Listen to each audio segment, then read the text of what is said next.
Jarl of Windhelm. Hello and It welcome has to this been an Level honor, 1 Legendary Jarl Survival Glitchless run of Skyrim. Ralof of Riverwind. To clarify slightly what that means, Level 1, nothing which generates XP is allowed. Legendary Survival is self-explanatory, it's the legendary difficulty with the survival mode enabled from the Creation Club. Glitchless, it's Skyrim, there will be glitches, but where possible, they will be avoided. Right, first things first, character creation. Are you? For this sort of run, and to clarify, run is not speed run, it's challenge run, this will not be going for maximum speed. Khajiit is pretty much necessary. Male or female are both perfectly viable. I will be going male because of a faster move speed due to being taller. Female would have the advantage of the gender-specific buffs from the from the Debella quest and also from some of the Black Books.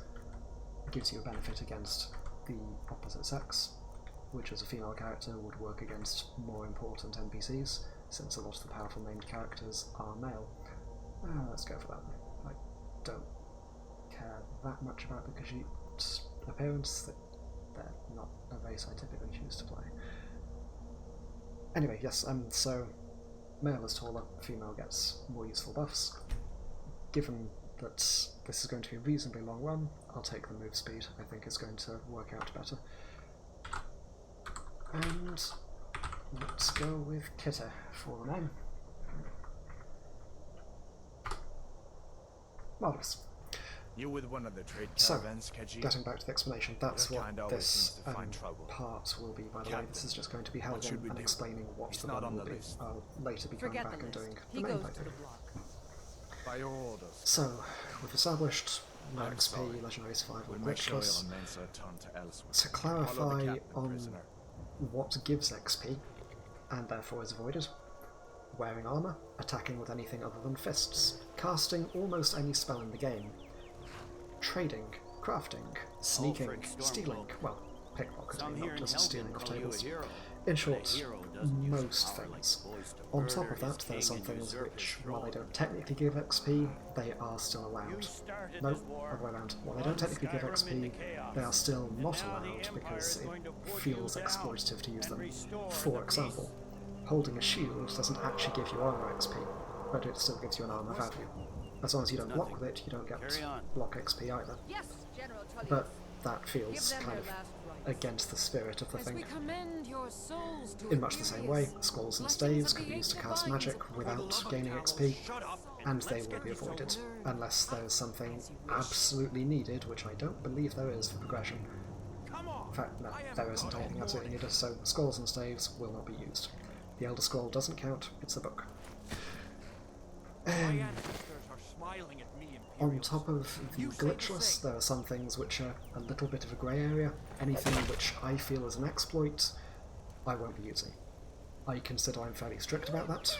The example you'll see in this video is you can bypass locking. You can bypass lockpicking the first door you're meant to lockpick and just grab the items through the bars. I won't be doing that because I'm pretty sure that's not intended. Did you hear that?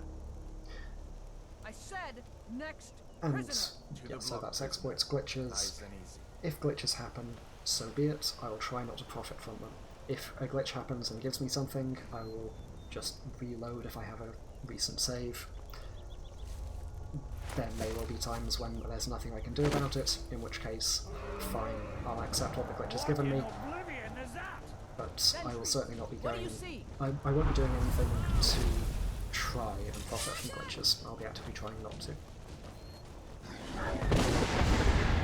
On top of that, a couple of things that are less obvious from the name are still restrictions to this run. Followers. Followers are incredibly powerful and they scale perfectly with difficulty, which means that it doesn't trivialise the run, but it means that a lot of problems can be solved either by playing very well or preparing very carefully, or can be solved by having a follower do it while you run around and try not to die. For that reason, I won't be using followers where I'm given the choice. Note where I'm given the choice. There are a few points in the game where you have to follow it, you can't get rid of. You need to get over there! Now! Theoretically, I could tell those followers to wait at the entrance to every dungeon and all that sort of thing. I'm not going to do that. If I have someone with me who is required by a quest, as in I haven't got the option to just tell them not to come with me, then I will use them. Anything else is just going to be needlessly awkward, and that doesn't really feel like it provides any benefit. The other thing, which I'm not allowing for this one, is running past essential enemies. Not essential using the technical term. If I'm going through a dungeon, I could just run past every enemy. That feels like it defeats the point. Instead, kill every enemy. Just I'm like not the going to hunt children's down ones stories that and the are legends. glitched out of the bounds again, but Harbingers hit of for the end spirit of the thing, times. kill every enemy. We If someone better jumps get me on the moving. road, I'm Come going to here. run away. Let me see if I can get those bindings off. I suppose it's a fairly arbitrary distinction, There you but go. wandering May encounters as well take don't down your care. skier. He won't. Going into a dungeon or into a bandit camp do care. Now, I don't actually need any of this stuff, I just need the quest to progress. All right. Get that armor What on. else? Get that Oh axe. yes, I think just confirm that this is on the correct difficulty. I've not actually checked yet. Yep, we are on Legendary, and Survival will be enabled upon leaving Helgen. There's no way to enable it in here, so I'll just have to live with having health regen. Ah, this one's locked. Let's see about that game. I think that's all the restrictions. Give me a moment to think on that. Damn. No way to open this from our side. Yeah, I'm pretty sure that's all the restrictions. So, things that are allowed, slightly shorter list. As you may notice, I will be using quick saves. I'll try not to be too ridiculous about it, but I'm not going to worry about losing an hour's progress if I die. That's not the purpose of this. I'm not trying to show off that I'm some kind of perfect player. I'm trying to do an interesting challenge and show it to anyone interested. I should have done one underpower attack. It's really massively efficient. 2 underpower attack on the other hand. 3 attacks. This one worthwhile. You call yourself a warrior? I'm going to have to focus on combat because while I'm not terrible at this game, I'm not great, so I can't really do the combat and talking at the same time.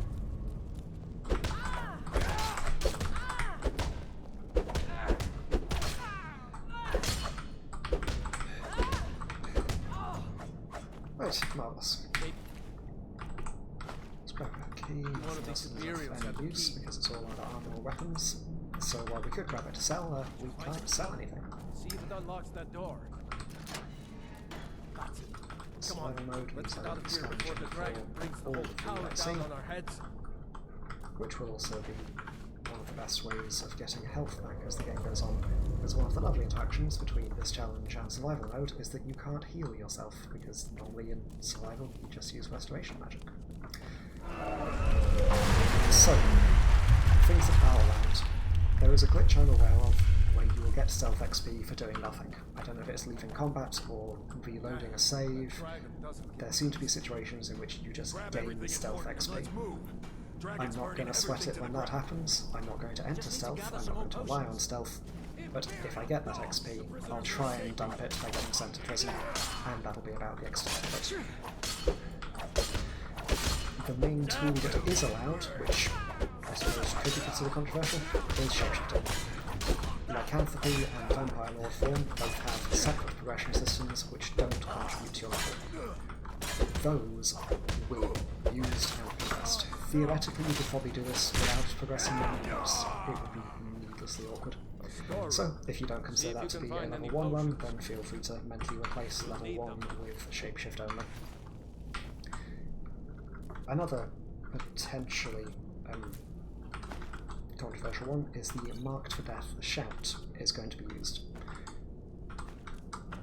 The reason I say controversial is the unofficial patch actually breaks that shout, by which... So, the shout reduces enemies' armour, magic defense, and does a little bit of damage over quite a long time. It does, however, do that permanently, which overall, that's great, that's what it's there for. You weaken your enemy so you can kill them. But as a side effect of that, it Let's get also moving. persists through respawns. So if you have any kind of respawning enemy, like say a companion or a dragon, Torture room. then every time that enemy respawns, they will still be debuffed from the previous mark for death. That is obviously a bit of a glitch. I'll be trying not to rely on that behaviour. I won't be marked for death for the sake of for the sake of killing things repeatedly, and I don't expect to mark for death any respawning enemies. It's mostly going to be there for one specific boss. Those of you who've beaten the Dawnguard DLC will presumably know who I mean. Was Jarl Ulfric?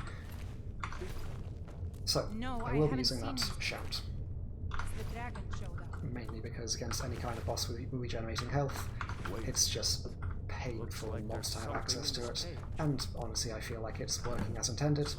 Just the fact it's changed by the unofficial patch shows that I'm evidently not in the... well, it's evidently not unanimous that it's working as intended.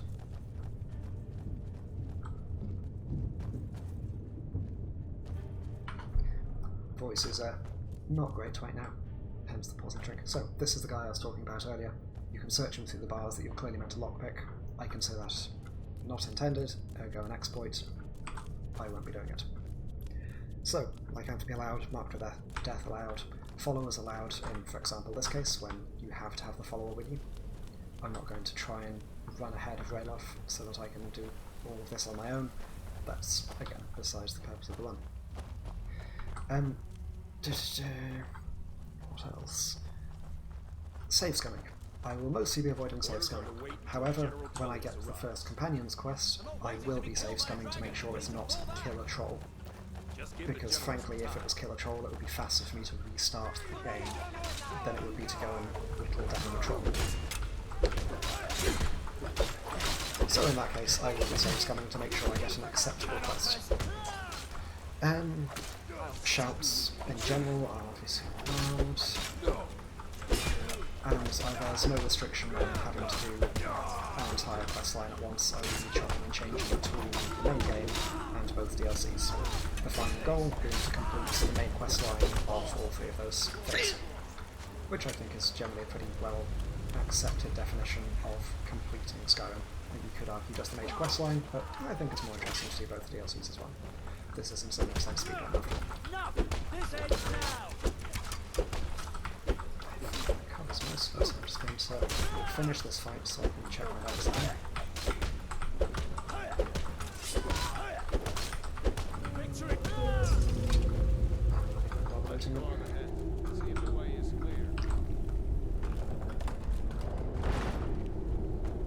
Yes, I feel I should mention, I will try and remember to put this in the description. This run is inspired by a video by Yamfa of, well, his how to level 1 Skyrim. I won't be following that anywhere near exactly. It's on a different difficulty without using survival mode, and uses glitches where I won't be, so I'm going to be going for, in most cases, more preparation than he needed. I'm pretty sure he's also better at the game than me.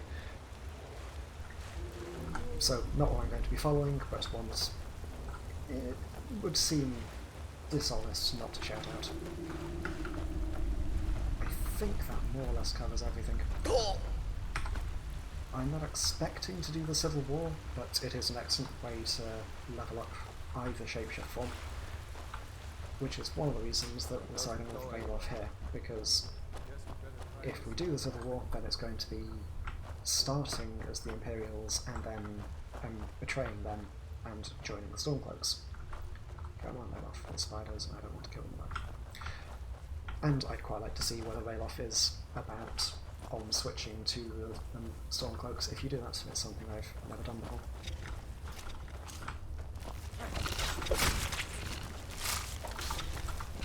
These things will absolutely destroy me, so I'm trying not to get to them. Fortunately, Ralof is more natural. So yes, that's the reason for picking Ralof, is it may Many eyes, you know? introduce him to some later quests, and then just see whether it does.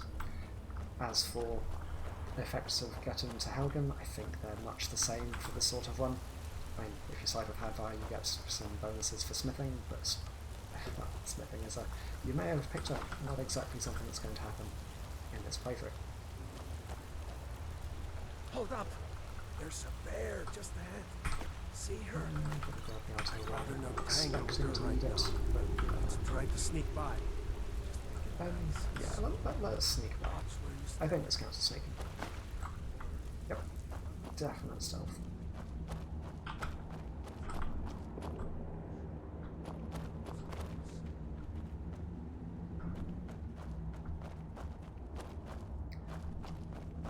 Right, yes, I think that covers everything, so That looks like the way out.